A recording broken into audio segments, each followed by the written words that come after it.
Hello everyone, কেমন আছো সবাই? সকাল সকাল আমি আর আমার বর বেরিয়ে পড়েছি শ্রীলঙ্কার প্রাকৃতিক সৌন্দর্য দেখার জন্য। যেহেতু আমাদের ফ্লাইট আজকে মালদ্বীপের ফ্লাইট 2টা 30-এ, সেই কারণে আমাদের প্লেন বাংলাদেশ থেকে ল্যান্ড করেছিল 3টায়। সেই কারণে ট্রানজিট ভিসা নিয়ে আমরা রাত্রে চলে এসেছিলাম এয়ারপোর্টের থেকে কাছেই একটা কটেজে থেকে এত সুন্দর চারপাশের কটেজগুলো ছিল।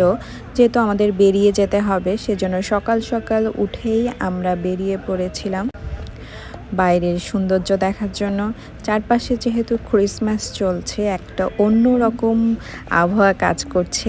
আর ওয়েদারটা এত গরম ছিল, যারা এই টাইমে শ্রীলঙ্কায় এসেছো তারা তো সবাই জানো।